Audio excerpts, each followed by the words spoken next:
ಎಲ್ರಿಗೂ ನಮಸ್ಕಾರ. ಇವತ್ತು ಒಂದು ರಾಗಿ ಜ್ಯೂಸ್ ಮಾಡ್ತೀನಿ. ತಂಪಾಗಿರೋದೊಂದು ರಾಗಿ ಜ್ಯೂಸ್ ತೋರಿಸ್ಕೊಡ್ತೀನಿ. ನೋಡಿ, 1 ಕಪ್ ನೀರು, 2 ಕಪ್ ನೀರು ಹಾಕಿದ್ದೀನಿ.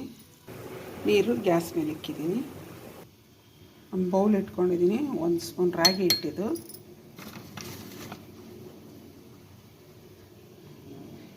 2 ಸ್ಪೂನು ರಾಗಿ ಹಿಟ್ಟು ಹಾಕ್ಕೊಂಡಿದ್ದೀನಿ. ಸ್ವಲ್ಪ ನೀರು ಹಾಕ್ಕೊಂಡು ಕಲಿಸ್ಕೊಳ್ಳೋಣ.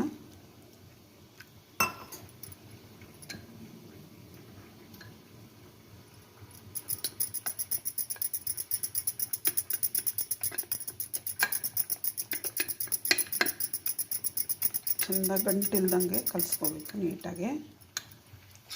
ಈ ಥರ ಅಂದ್ಕೊಂಡ್ರೆ ನೀಟಾಗಿ ಗಂಟೆಲ್ಲ ಇದಾಗುತ್ತೆ.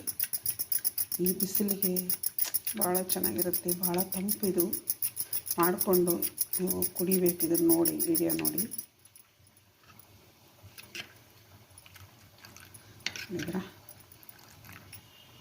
ಈ ರಾಗಿ ಹಿಟ್ಟು ನಾನು ಇವಾಗ ಸೋಸ್ಕೊಂಡಿದ್ದೀನಿ. ನೋಡಿ, ನೀಟಾಗಿ ಒಂದು ಬಟ್ಲಿಗೆ ಸೋಸ್ಕೊಂಡಿದ್ದೀನಿ.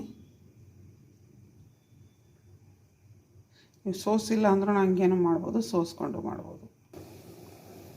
ಇವಾಗ ನೀರು ಕುದೀತೈತಿ. ರಾಗಿ ಹಿಟ್ಟು ಇಟ್ಕೊಂಡು ಹಾಕ್ಕೊಳ್ಳೋಣ. ಹಾಕ್ಬಿಟ್ಟು ಬೇಗ ತಿರುಗಿಸಿ. ಈ ಥರ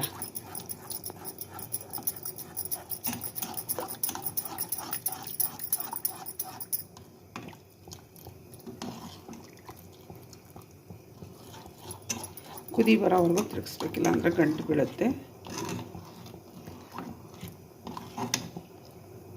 ಗಟ್ಟಿ ಆಗ್ತಾಯಿದ್ದು.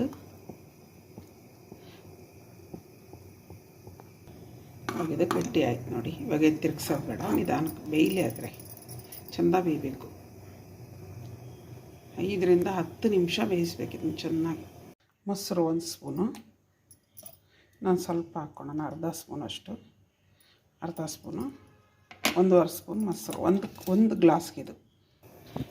ಚೆನ್ನಾಗಿ ಕುದೀತೈತೆ ನೋಡಿ, ಚೆನ್ನಾಗಿ ಬೇಯಬೇಕಿದು. 2 ಸ್ಪೂನಷ್ಟು, 1.5 ಸ್ಪೂನಷ್ಟು ಬೆಲ್ಲ, ಪುಡಿ ಬೆಲ್ಲ. ಇದು 1 ಗ್ಲಾಸ್ ತಂಪಾಗಿರೋದು ಜ್ಯೂಸು. ಇದು ಚೆಂದಾಗಿ ಇದು ಮಾಡಬೇಕು, ಮಿಕ್ಸ್ ಮಾಡಬೇಕು. ಬೆಲ್ಲ ಮೊಸರು ಚೆಂದ ಬೀಟ್ ಮಾಡಬೇಕು. ಸ್ವಲ್ಪ ಏಲಕ್ಕಿ ಪುಡಿ ಹಾಕ್ಕೊಳ್ಳೋಣ. ಸ್ವಲ್ಪ ಹಾಕೋಬೇಕು, 1 ಪಿಂಚಷ್ಟು. ನೋಡಿ, ಈ ಥರ ಚೆಂದಾಗಿ ನೀವು ಹಚ್ಚು ಬೆಲ್ಲ ಇದ್ರೂ ಅದನ್ನು ಚೆಂದಾಗಿ ಹುರಿದ್ಬಿಟ್ಟು ಇಲ್ಲ ಕುಟ್ಬಿಟ್ಟು ಹಾಕೋಬೇಕು. ಚೆಂದಾಗಿ ಬೇಕ್ ಮಾಡಬೇಕು ಇದನ್ನು. ಇದು ರೆಡಿಯಾಗಿದೆ. ಇವಾಗ ಗ್ಯಾಸ್ ಆಫ್ ಮಾಡ್ತೀನಿ. ಭಾಳ ತಣ್ಣಗಾಗಬೇಕು, ಫುಲ್ಲು ತಣ್ಣಗಾಗಬೇಕು. ಚೆಂದ ಬೇಕ್ ಮಾಡಿದ್ದೀನಿ ನೋಡಿ.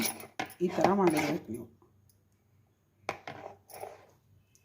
ಇವಾಗ ನೋಡಿ, ರಾಗಿ ಜ್ಯೂಸ್ ಹಾಕೋಣ.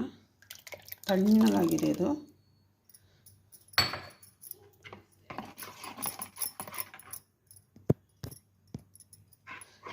ಚೆನ್ನಾಗಿ ಮಿಕ್ಸ್ ಮಾಡ್ಕೋಬೇಕು.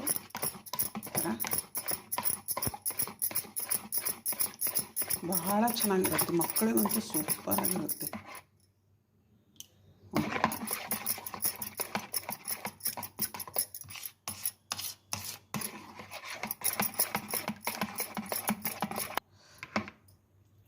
ಮಸ್ತಾಗಿದೆ. ಇವಾಗ ನಾನು ಸರ್ವ್ ಮಾಡ್ತೀನಿ. ಸೂಪರಾಗಿ ಬಂದಿದೆ ನೋಡಿ. ಐಸ್ ಟ್ಯೂಬ್ ಹಾಕಿದ್ದೀನಿ, ಸ್ವಲ್ಪ ಮಸ್ತರು ಕಿಡಿ ಮೇಲೆ ಡೆಕೋರೇಷನ್ಗೆ. ಅದು ಸಕ್ಕತ್ತಾಗಿ ಬಂದಿದೆ, ಸೂಪರಾಗಿದೆ ಜ್ಯೂಸು. ಇದೇ ಥರ ಬಿಸಿಲು ಕಾಲಕ್ಕೆ ಮಾಡಿಕೊಂಡು ಕುಡಿದು ನೋಡಿ. ನಮ್ಮ ಚಾನಲ್ ನೋಡಿರಿ, ಸಬ್ಸ್ಕ್ರೈಬ್ ಮಾಡಿರಿ, ಕಮೆಂಟ್ಸ್ ಹಾಕಿ, ಶೇರ್ ಮಾಡಿ, ಲೈಕ್ ಮಾಡಿ. ಸೂಪರಾಗಿದೆ. ಪ್ಲೀಸ್ ಈ ಥರ ಮಾಡಿ ಕುಡಿದು ನೋಡಿ ನೀವು ಒಂದು ಟೈಮ್.